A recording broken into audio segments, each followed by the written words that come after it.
Hi guys, salamat nga pala sa mga nakamusta sa akin, no. So, nagtatanong sila ba't daw wala akong upload ngayon sa YouTube. So, o kaya sa Facebook. So, wala lang guys kasi alam niyo naman ang mga paputok ay seasonal. So, minsan lang tayo makaisip ng mga video na pwede. Tsaka, sabi ko sa inyo, yung vlog ko naman dyan sa YouTube is mga random lang. So, nag-focus lang tayo sa mga paputok kasi dyan yung marami tayong subscribers. Tsaka, recent ko lang nalaman, may haters din pala si Kulit Hopia. So, hindi ko na sila babanggitin pero marami nagsisend sa akin sa mga GC nila. Ako guys, isa lang yung meron akong GC, which is yung sa Malabon, sa Arcong Bato. Kami lang. So, mga friend ko na sila since before pandemic pa. So, yung mga bagong, may mga pyro sa pangalan, hindi ko sila kakilala ngayon. So, mga nag-a-add sa akin sa real FB ko, hindi ko kayo ma-accept kasi private na yon. Meron lang akong mga ibang in-accept na mga totoong tao. So, sa ngayon, salamat doon sa mga subscriber natin. Sa mga nagtatanong, kamusta daw ako. So, yun lang, naging busy lang ulit tayo dito sa pagmumotor, no? Kung makikita mo yung logo natin, yan. Tapos lagi kong nilalagay, a negative mind will never give you a positive life. So, sa mga haters natin dyan, yun lagi itatak nyo. So, naging busy lang ako dito sa mga motor natin, guys. Bali, nagbawas tayo. Kung sa mga friends ko, na ibang subscribers ko, dati, last month, 6 yung motor ko dito. 3 expressway legal, ay 4 pala. Tapos 2 small displacement. So, ngayon, nagbawas tayo. Natira na lang sa akin is yung Ninja 1000 SX natin, 2022. Tapos, nag-purchase ako ng puti. Itong cane ko na puti. So before kasi kung napapanood nyo, kulay blue ang cane ko. Brand nyo ko nabili yung kulay blue before. Parang 289 ko siya nabili. 389 pala. 389 ko nabili yung kulay blue. Binenta ko yun nung after 6,000 km kasi tinok Ipugaw kami. Tapos na-drop siya ng pinsang ko. Tapos pinapalta ko lahat ng fairings nun. Lahat ang na-damage. Tapos yun nga, medyo nawalan ako ng gana. Pinenta ko siya. Ang ipinalit ko doon is yung Trident 660, which is yung kakabenta lang natin recently. Hindi ko na na-vlog yun kasi hindi ko naman masyado binablog ngayon ng mga motor ko. So ngayon lang kasi may nagtanong nga dito na subscriber natin. Siguro 6 yata yung nagtanong sa atin ba't wala akong upload. So ito yung reason guys. Sa 3 weeks na wala akong upload, nagre-restore ako. Kasi itong cam ko na puti na to, nabili ko 10,000 km ang odometer. So yung 10,000 na yan, marami nang may mga scratches. So good thing, itong Kim ko ay may planta dito sa Laguna. So, every part na kailangan mo, kahit yung tornilyong maliit, may mabibili ka niyan. Kasi nga, dito naman binubuo to.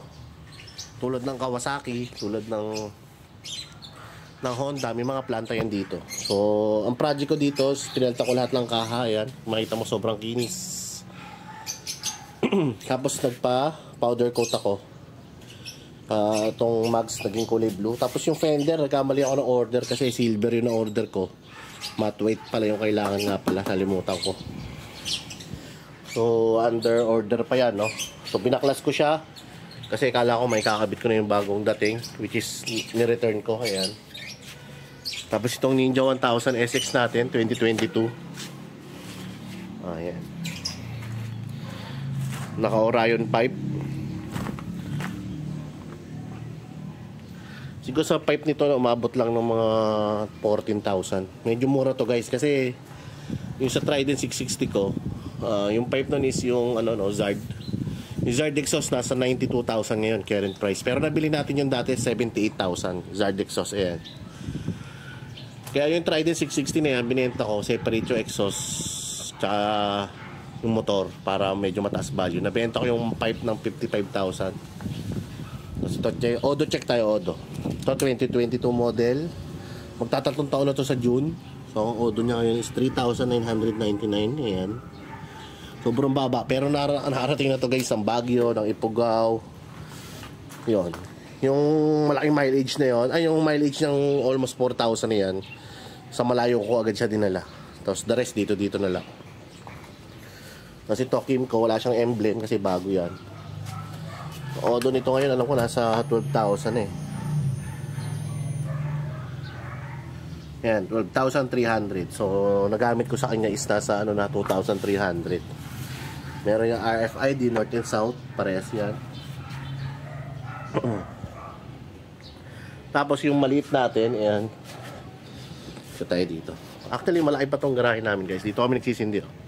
Sa mga nakakilala sa akin, lalo na yung mga subscriber ko na nakapunta dito. Ayan. Ayan, sindihan natin na Quitis. Pag maramihan. Tapos si single shot na Quitis. Ito, hindi namin sinisindihan. Ayan, may logo ko po yan, guys. Tapos itong NMAX. So, good thing lumabas yung bagong NMAX. Bumaba value nung version 2. Version 2.1. Ito, guys, 2,000 km ko nakuha. Nakuha ko lang siya ng 98,000, guys. Nakasave ako ng nasa 50,000 mahigit. Tapos yun nga, bumili tayo ng mugs. Stock din na gold. Ang stock kasi niyan is itong itim.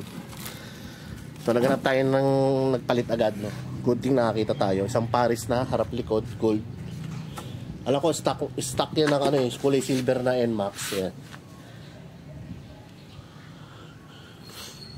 Tapos yung ADB kong pula tsaka puti, binenta natin. So pinalit natin itong SYM Husky. Nakakatawa kasi dito sa SYM na to, yan. Para siyang kotse. Lagnat siya. So, ang baba lang ko dun ito, guys. Nasa 300 lang. Kasi bago pa siya. So, ilang, guys. Ayan. Nagkakabalan natin. Tapos yung fuse, syempre, dito. Yung fuse ng arco, nagbabalo tayo. Parang ano lang din, habi-habi. So, ito, tingnan natin odo nitong SYM Husky, no? Ayan, 300 kilometers pa lang, guys. Ito yung remote nya. Parang kotse din. So, yun lang, guys. 4 na lang natira sa alaga natin. Ayan yung pinagkakaabalahan natin nga. Hindi na nakaka-upload. Kaya yung mga alaga kong ibon, ayun. Alaga tayo ibon dyan. Tapos ito, mga empty. Ito, guys, ano. Meron pa ako isa nito sa loob, eh. So yun, no, guys, nandito ako ngayon sa kalsada. Actually, hindi ko pa na-upload yung video ko nung nakaraan, eh. Bali, yung NMAX na blue na yan, nabenta ko na rin kagabi. Napapalta ko pa ng Max yan, no? Parang kahapon, tapos nabenta ko rin nung gabi. Kasi ito, ibebenta naman natin ito ngayon, yung SYM Husky na 150. Actually, hindi siya benta, swap. Because of ako ADB 160. Almost same odometer lang nito. So ngayon lang ulit ako napadaan dito, no, sa Potter Road to. Usually kasi expressway tayo lagi. So patuloy muna natin itong video. So yun, no, guys, hindi na ako nakapag-video kanina nung nag-transaction kami ni Kuya, no. So doon sa una kong pinakita sa inyo yung video kanina nung ginawa ko yan nung mga 2 days ago, no. So yung NMAX na blue na benta ko na kagabi. Inulit ko lang. Tapos itong SYM Husky natin, sinwap natin dito sa Honda ADB, same mileage, pero 2 months old na to. 2 months old na to sa first owner, kinash niya. Tapos ang odo pa lang is 300. Yan, 300 kilometers. Isa akin naman na SYM, magto 2 months yon. Ang odo nyon ngayon is 400 nung na-swap natin, no. So actually itong ADB 160 na to, pang-4 na ADB 160 na puti ko na. So ako kasi, guys, ano, bumibili tapos ginagamit ko, pag nagsawa binibenta natin. Tapos hanap ulit tayo ng ibang motor. Kaya kung mapapansin nyo, pinakamarami ko yata naging motor sa bahay, 7. Kaso nahihirapan ako, guys, maglinis kapag sabay-sabay silang nadumihan. Kahit kasi may cover. So sorry, guys, dito kasi ako sa Okada. Yan, ito sa Okada. Tumigil lang ako para dito sa vlog natin, no. Nakakamiss, guys, pumunta dun sa seaside ng MOA kasi napakaluwag doon. Nakakamiss yung siksika ng ano, pyro musical.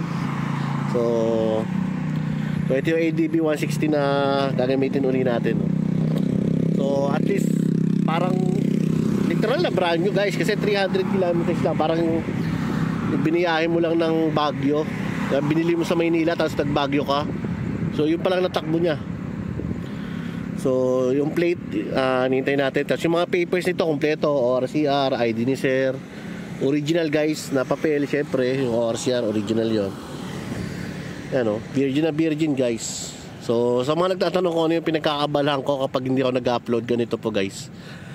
Hilig ko talaga motor, kaya mapapansin nyo sa logo ko, di ba? Sa logo ni Colette Hopia ay helmet tsaka yung mga racket. So hilig ko talaga natin magmotor. So sa mga subscriber ko, sa mga ibang naka-close ko dyan na naka-ADB, hello sa inyo. Welcome back, naka-ADB na ako uli. So parang ano lang, parang 2 months ago lang ako naka-ADB. Parang bumalik lang uli ako guys. So since una kong ADB guys na binili is kulay itim. Hindi nagtagal sa akin kasi parang kulang yung kulay niya. Tapos bumili tayo ng puti, pinakauli pula. Tapos nagputi uli ako 2 beses. Tapos yung isang puti kasing isa mabilis lang parang 2 weeks lang sa akin. Tapos ito na. Hopefully magtagal na to hanggang lumabas yung bagong ADB. Sana nasa atin pa to, no. So next project ko dito guys, papalagyan ko ng busina, dual horn tsaka yung mini driving light. So uwi muna ako, time check alas 12 na yata ng gabi, no. Dito pa ako sa kalsada. So yan, so ang daming checkpoint ngayon. Do kompleto naman ang papel, wala pa siyang plate. Waiting pa tayo sa kasa, kaya okay lang naman. Nakadalawang checkpoint na yung nadaanan ko, lumusot naman siya, kaya okay lang. Dami, may mga nagro-roving pang mga police mobile. Marami ngayon kasi gun ban guys, gun ban. Kaya okay lang. So yun, uwi muna ako guys. Tapos bukas videohan ko to ng maliwanag. Tapos isikip na lang natin yung iba. Shoutout pala dun sa mga dyan, sa mga subscriber ko. Thank you sa panonood. Tagal kong walang upload guys kasi yun nga, busy ako sa pag-aalaga ng bata at sa mga motor-motor. So ito tayo sa garahe, no. So ito yung ADB na inuwi ko kagabi. So syempre, ang kagandahan dito sa ADB kasi napakadali ng pyesa dito guys, na sobrang dami kasing pyesa. So ito parang 3 years na rin siya, no, sa market. Kaya ang daming aftermarket parts. Sayang nga lang yung mga parts ko na naibigay ko sa tropa, pero okay lang, bibili na lang uli siguro. Meron kasi ako niyang carbon na ganito, carbon na ganyan. Tapos yung ganito ko na radiator cover, carbon din, binigay ko sa tropa. Tapos yung carbon na fuel tank. So natira na lang sa akin itong bracket. Bracket siya na sec. Ito yung pinakahuling bracket na ginawa nila. Kasi yung mga unang bracket na ginawa nila sablay, napuputol dito. So pag ikay na lubak, putol yan, tanggal yung box mo. So itong box kong pala to, Shad SH39. Magpo 14 years na to guys, 14 years na. So nagamit ko pa to sa mga, siguro mga 10 motor na nakabit ako nito. Kwento nito kay Boss M, kung kilala nyo sa motovlogging. Yung may-ari ng Ibo na helmet sila. So siya pa ang nagbenta sa akin ito. Nag-meet kami sa Caloocan dati. Ang motor niya pa noon yung yung Suzuki na Skydrive niya.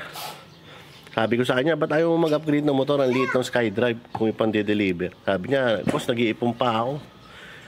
Pero ngayon si Boss M, isa sa pinakamayamang negosyante sa larangan ng motorsiklo. Congratulations, after 13 years milyonaryo na si Boss M. So nasubaybay ako yung kanyang pag-angat sa ganyan. So yun. So balik tayo dito sa ADB. Ang maganda kasi ang ganda bihisa ng ADB. Katulad dito, mga natira kong mga push lock na ganyan. So kabit-kabit na lang yan, itong mga ADB na ganyan. So yung mga natira kong item, madali lang ikabit. Ang hindi ko nga lang naipapakabit pa dito yung busina. Pero nandyan, meron akong busina dyan.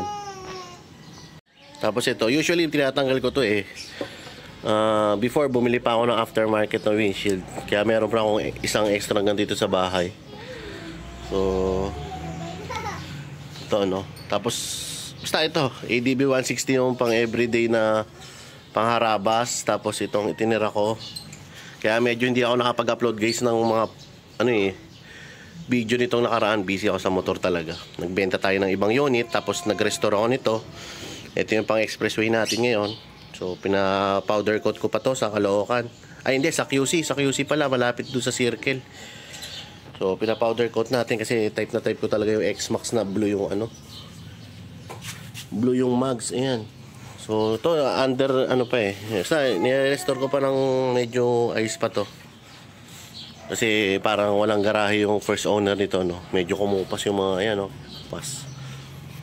Pero okay lang, madali lang yan. Mura lang naman yung mga parts ng Kimco. Ito maganda sa Kimco guys kasi meron siyang planta dito sa Pilipinas, sa Laguna. Kaya yung mga parts na ganyan, yan, katulad nyo, Kimco, genuine parts. Order tayo ng mga ganito, may mga gasgas. Tapos ito nga pala sa ano pa to, PCX 160 ko dati.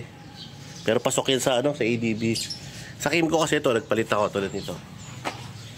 Hindi siya na, itong first owner kasi hindi naman siya na-semplang, pero nabagsakan daw to ng ano ng gate. Ayan, ayan. Kapilta natin yan, bago na yan. Kasi sa mukha ito. Ito nga, parang gas-gas lang niya, sobrang liit. Ayan. Sobrang liit lang, oh. Kapilta natin. Parang bili ko dito 2,000, tapos itong sa likod parang 1,000 plus. Ang mahal dito guys yung emblem. Siguro itong mga 600 yata yung ganyan. Kaya wala pang emblem tong motor na to eh. So lastly, itong Ninja 1000 SX, pang weekend ko lang. Ito yung sinasabi ko sa inyo, ano na, magtatatong taon na, pero ang odometer nito 4,000 pa lang. Naka Orion pipe. Ayan. Pati yung link pipe niya Orion, ayan. So ewan ko, nakaka-relate kayo kasi puro paputok yung mga subscriber natin eh. Pero pinapakita ko lang sa inyo yung mga pinagkakabalan ko kapag hindi tayo nakapagpaputok, no? So, may nakagarahe pa doon, yung mga alaga akong bata. Kaya busy rin ako guys, eh. May alaga ako 2 anak, ayan.